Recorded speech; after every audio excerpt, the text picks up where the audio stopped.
मंडीरू धान उठाण को नहीं तातिले चाषी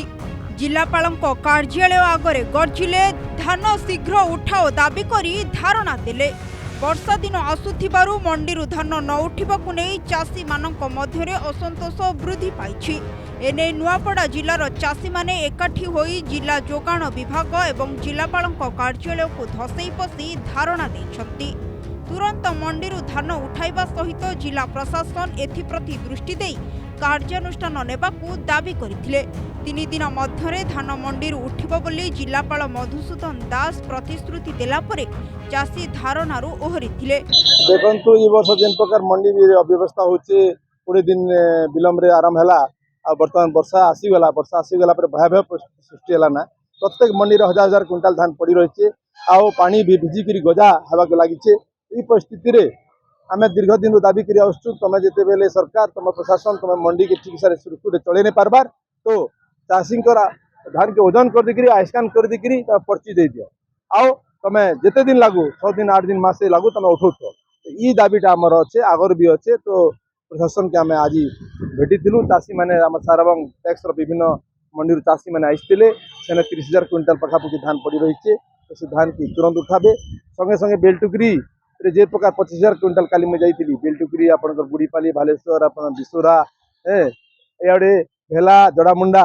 तरबोड़ सबू जगह रे तो आमे से गुटे का दाबी हमर अच्छे तमे तुरंत धान उठा आ चाषी रो कष्ट जेन करी 5 मास 6 मास खेत रे रही करी जेना सुचन तो खिलवाड़ नहीं करो डबल इंजन सरकार तम जिला प्रशासन तमके हमर अनुरोध अछि। मंडी रे धान नहीं उठेबार मासे ही गला ना आ मिलर्स माने जीवन नहीं जो गुरु गोविंद मिल रो मास अच्छे किंतु हमर मंडी के जीवन नहीं आमे तो 20 तारीख नो आज जाए पर्यंत 12 थर की 15 थर आसिलु ना आ निश्चित रूप से जिला प्रशासन हो कि मंत्री हो कि विधायक हो जो भाव में सुशा प्रतिश्रुति दौन एवं ट्रिपल एश्योरेंस दौन किंतु कौन प्रकार सार्थक नहीं हबार आज बाध्य होकर आज जिलापाल के पुणी थरी साराबंग मंडीर समस्त चाषी एवं बोर्ड डायरेक्टर आज आसु एवं वर्तमान जिलापाल को भेटलु कहीं आमर 47,000 क्विंटाल साराबंग मंडी रे पड़ी रही से आज मासे परे आज आमर 17,000 क्विंटाल पाखापाखि लिफ्टिंग होइछे बाकी आउ 27,000 क्विंटाल आमर रही जोटा कि 3 दिन भितरे माने प्रशासन जो भली भाव में कहन उठाऊ बोली किंतु हमको विश्वास नहीं लगबार कहीं जिला प्रशासन पाखे कौन मार्क्स नहीं किंतु दुखर कथा जो मिलर माने आज यही फाइनेंशियल ईयर जोटा रवि मंडी रे से पार्टिसिपेट करती तो जिला प्रशासन आड़ू जो भली भाव में मिलर माने हस्तांतर करी चाषी को हैरान कर तार उपरे कौन कार्यानुष्ठान हाथ दुख लगुचे कहीं जो भली भाव में प्रत्येक मंडी में कटनी छंटे बर्धत कर खरीफ जो वर्षा होचे ताको मौका देखिए चाषी को शोषण कर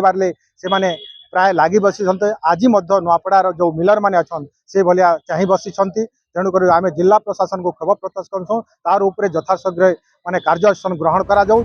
जदि 3 दिन मध्य धान न उठे तेबे चाषी राजरास्ता को ओह्लाइबे बोली कड़ा चेतावनी दैछंती। नुआपड़ारू चंद्रशेखर पटेल रिपोर्ट सरकार न्यूज।